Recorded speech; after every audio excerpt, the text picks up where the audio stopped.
Hi, welcome to What the Flick. I'm Christy, that is Dave White, that is Matt Atchity. So Roger Moore died this week, which is very, very sad. And I think a lot of that is because, at least from folks our age, like the first Bond you see is your Bond. The Bond you grow up with is your Bond. And he was my Bond. And I think he's probably a lot of our first exposure to Bond.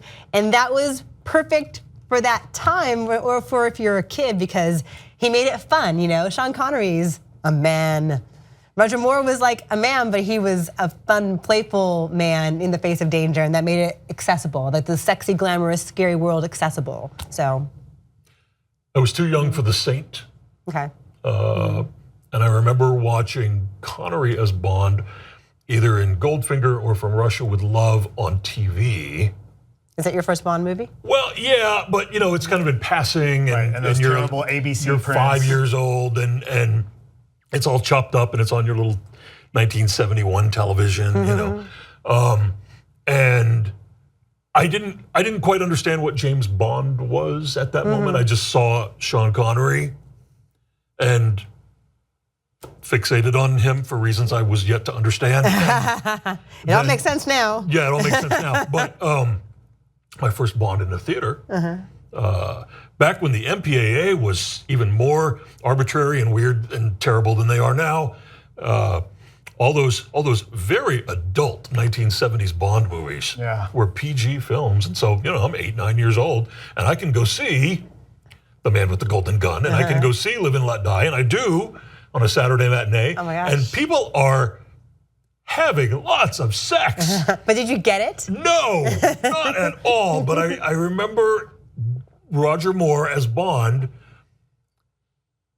winking a lot. Yeah. Not literally, but in a figurative way. He was the funniest Bond. He was the cheekiest Bond. He was the one who was seemingly having a bit of a laugh while being Bond. And it hasn't happened since. And it has not happened since. Yeah, no. One of the things I love about Roger Moore is that he's kind of in on the joke, right? Like he knows, you know, his first outing as Bond in Live and Let Die, that's very much in the vein of what we were getting from Connery, right? And Connery would have fit in that movie just fine, and he's kind of still a little bit closer to what Connery, you know, like that's still written as a tougher character, and he rises to that, and it's fine, right? I mean, there is the scene where like he runs across the alligators in that, which is pretty funny, but his first outing is still relatively straight ahead. And then as that series progresses and it gets sillier and sillier, he's totally up for that. He absolutely is. You know, you get into Moonraker where like everybody else in Hollywood, it's like, holy shit, Star Wars came out and we gotta do something about this. And they put him in space, and God love him, Roger Moore sells it, right? And that's what's great, is that his Bond movies, you know, and there's this reaction later because they get straighter and they get more serious. But there's various aspects, you know, Octopussy, and you know, where he's running around as a clown, and there's you know, even Man with the Golden Gun is a little bit dopey. I mean, a lot dopey. It's not one of the better outings.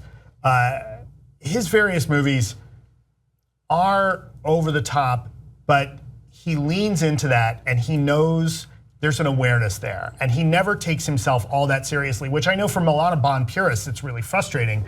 But of the time, like he makes it work, and you see that after that, he's still willing to take himself like not that seriously. You know, he shows up in the Cannonball Run, which is this hilarious bit that he's doing, kind of goofing on himself being Bond. And he did a lot of that after Bond. He did a lot of that, and it was, and you know, for some people that would get tedious, and there's a little bit of that, you know, similar to like what you see with what's his name is Batman.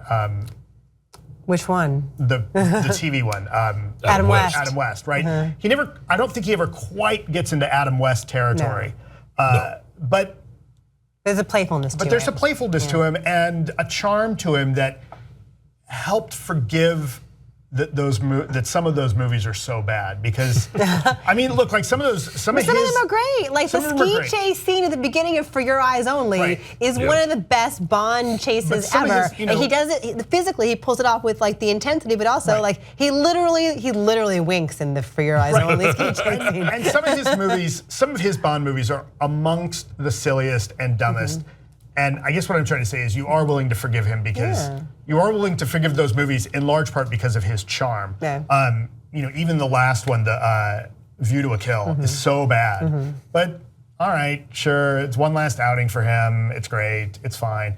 I do want to point out one little movie that I had seen back in the days when HBO was really scraping the bottom of the barrel that a lot of people didn't see, a movie called Folks. With two Fs. With two Fs. That's a Roger Moore closer to the darker James Bond that you never really got to see. And the movie's not particularly wonderful, but he puts in a pretty fierce performance there that I think is worth checking out with Tony Perkins as the terrorist bad guy. Oh. And I love Daniel Craig, I do. And I like the darkness, and I like the seriousness and the complexity of the character in those Bonds.